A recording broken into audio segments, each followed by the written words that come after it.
Halo kalian semua, kembali lagi di Kisah Kilat. Di video kali ini kita akan membahas salah satu film live action yang berjudul Tokyo Ghoul. Film ini diadaptasi dari anime dengan judul yang sama, namun film ini tetap menyuguhkan adegan-adegan yang cukup menarik di versi live actionnya. Tanpa lama lagi, ini dia alur cerita film Tokyo Ghoul live action.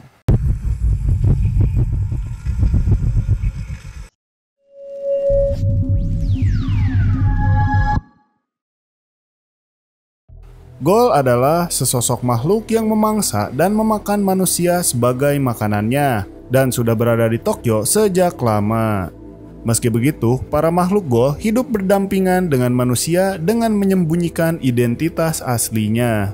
Di dalam tubuh Ghoul terdapat suatu organ yang disebut Kagune. Kagune adalah organ yang biasanya digunakan untuk memburu mangsanya. Oleh karena itu, pemerintah membentuk organisasi yang bernama CCG untuk membasmi para Ghoul di kota Tokyo.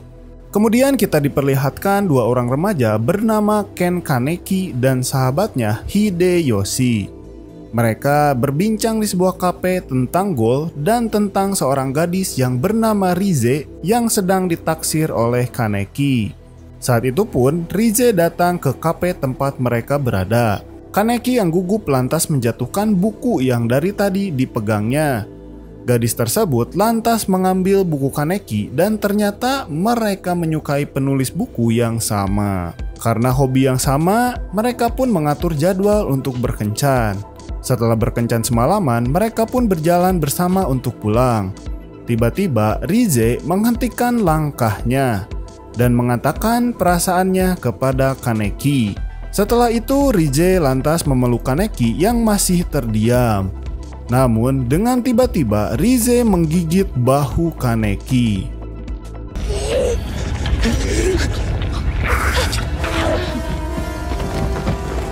Ternyata di sini Rize merupakan salah satu makhluk Ghoul yang berkeliaran dan sengaja mendekati Kaneki untuk dijadikan mangsanya. Kaneki lantas berusaha keras untuk melarikan diri dari Rize. Ia merangkak untuk mencari pertolongan. Rize lantas menusukkan Kaneki dengan Kagune yang ia miliki.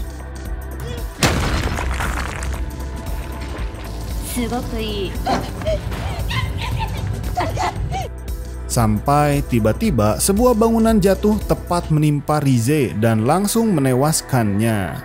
Berbeda dengan Rize, Kaneki justru bisa diselamatkan. Ia mampu bertahan dengan bantuan organ dalam tubuh Rize yang ditransplantasikan ke dalam tubuhnya.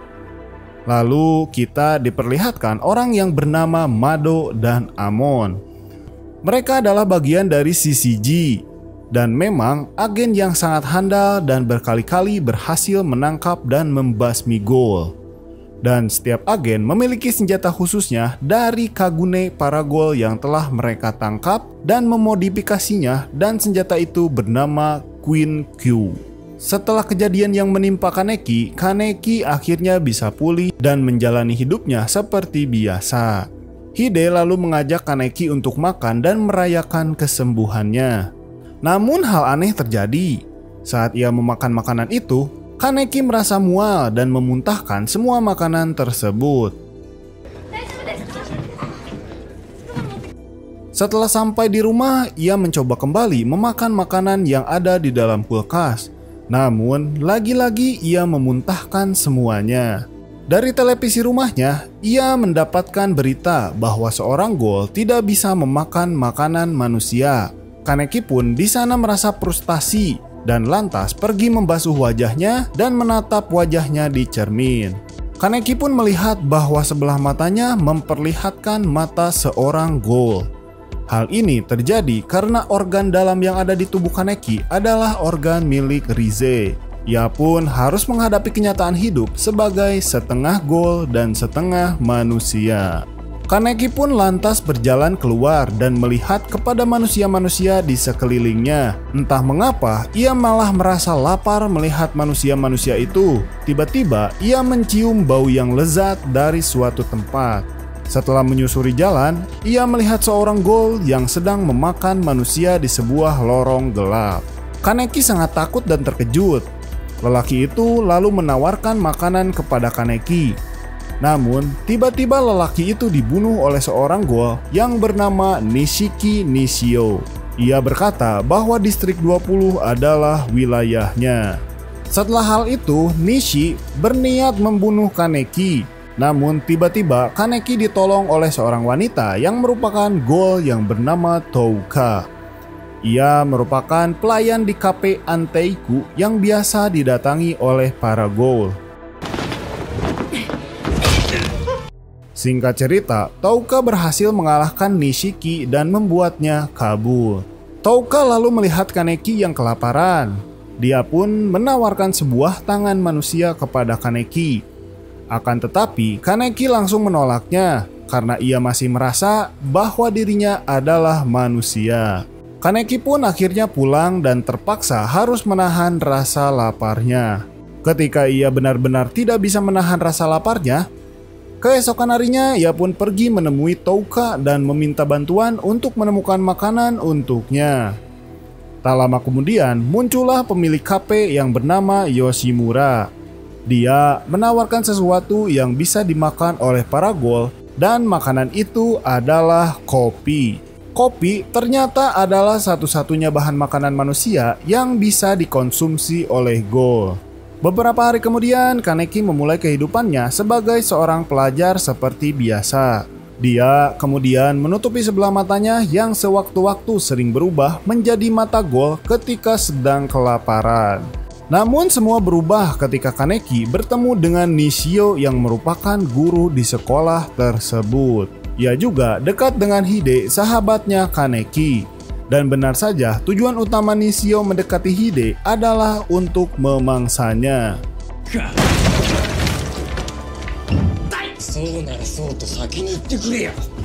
Hal tersebut membuat Kaneki terkejut. Ia tidak bisa melawan Nishio yang jauh lebih tangguh darinya. Dan Kaneki juga belum mengetahui bagaimana cara untuk menggunakan kekuatan ghoul miliknya. Kaneki di sana berusaha keras membangkitkan kekuatannya.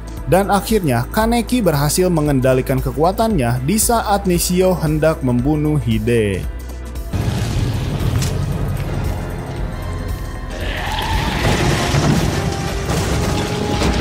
Dengan kekuatan yang dimilikinya, Kaneki berhasil mengalahkan Nishio.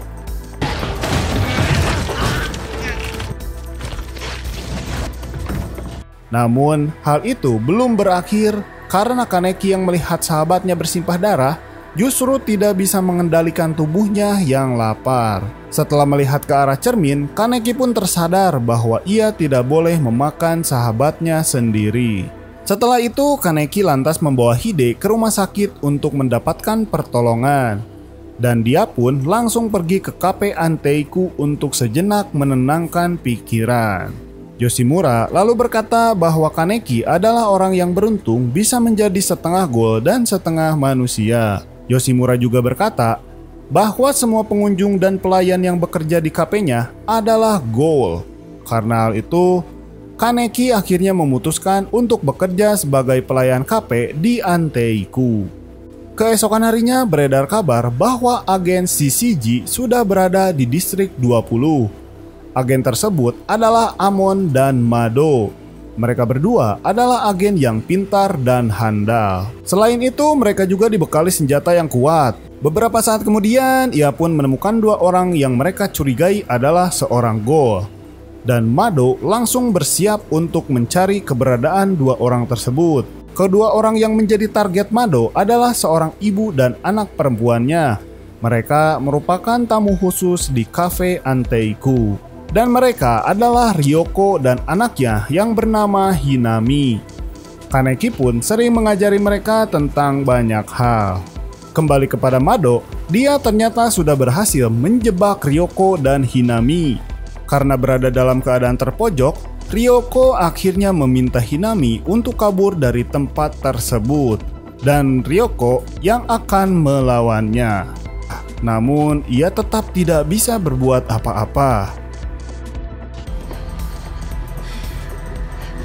Di tempat lainnya, Hinami berusaha sekuat tenaga untuk berlari menjauh dari tempat tersebut.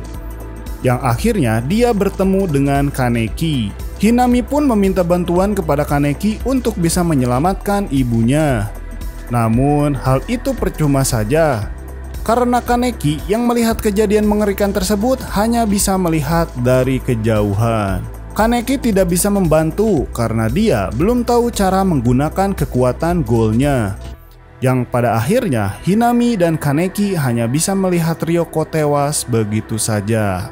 Setelah kejadian itu, Kaneki lalu memberitahu hal itu kepada pelayan-pelayan yang berada di kafe Anteiku. Mendengar hal tersebut, Touka menjadi sangat marah. Ia pun pergi dan bergegas menemui agen CCG. Setelah tiba di sana, Touka berhasil membunuh bawahan Mado dan Amon.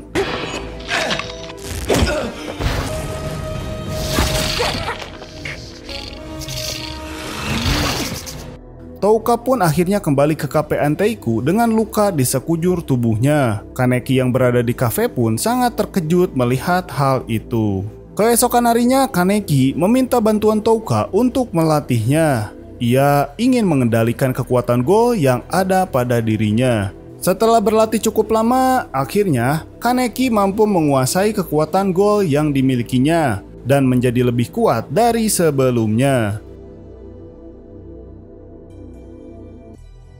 Setelah pelatihan tersebut selesai, Kaneki dan Touka membuat rencana untuk membunuh kedua agen CCG. Di sisi lain, terlihat bahwa Hinami ternyata sudah masuk ke dalam perangkap Mado. Mado memancing Hinami dengan menggunakan tangan milik ibunya. Hinami pun memeluk tangan milik ibunya tersebut dan hal itu berhasil menjebak Hinami. Mengetahui hal tersebut, Kaneki dan Touka akhirnya bergegas untuk mencari keberadaan Hinami. Setelah mencari beberapa lama, Touka akhirnya berhasil menemukan Hinami yang berada di bawah sebuah jembatan. Sementara itu, di tempat lain, Kaneki menemukan Amon dan berniat menghambat pergerakannya. Dan pertarungan antara Kaneki dan Amon pun tak terhindarkan. Dengan kekuatan yang dimilikinya, ia pun mencoba mengalahkan Amon.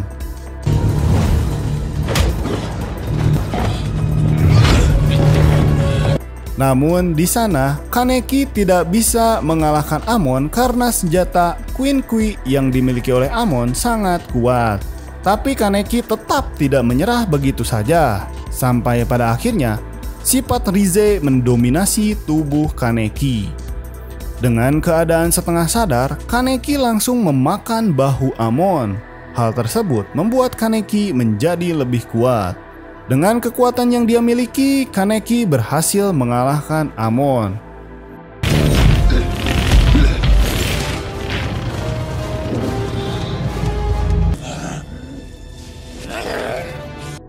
Setelah itu, Kaneki lantas meminta Amon untuk kabur dari tempat tersebut karena ia tidak ingin membunuhnya. Di tempat lainnya, Touka juga berusaha keras untuk mengalahkan Mado. Dengan Kagune milik ibu Hinami, Mado menjadi semakin kuat. Hal tersebut lantas membuat Touka semakin marah. Kemarahannya itu malah membuatnya mengambil langkah ceroboh yang membuat Mado hampir membunuhnya. Namun Hinami lantas berhasil menyelamatkan Touka dengan Kagune dari ayah dan ibunya. Touka kemudian tak menyia-nyiakan kesempatan tersebut dan lantas bergerak untuk membunuh Mado. Setelah kejadian itu, Hinami memutuskan untuk pergi ke distrik 24 untuk berlindung. Sementara Touka, Kaneki, dan pelayan kafe lainnya kembali menjalani hidup seperti biasa. Dan film ini diakhiri dengan memperlihatkan Amon yang mendatangi makam milik Mado. Ia pun lantas berjanji bahwa suatu hari nanti akan membalaskan dendam untuk Mado dengan membunuh semua ghoul yang ada di Tokyo. Dan film pun selesai. Jangan lupa untuk terus dukung channel Kisah Kilat dengan cara like, comment, share, dan subscribe-nya. Akhir kata, selamat pagi, siang, sore, malam, dan sampai jumpa.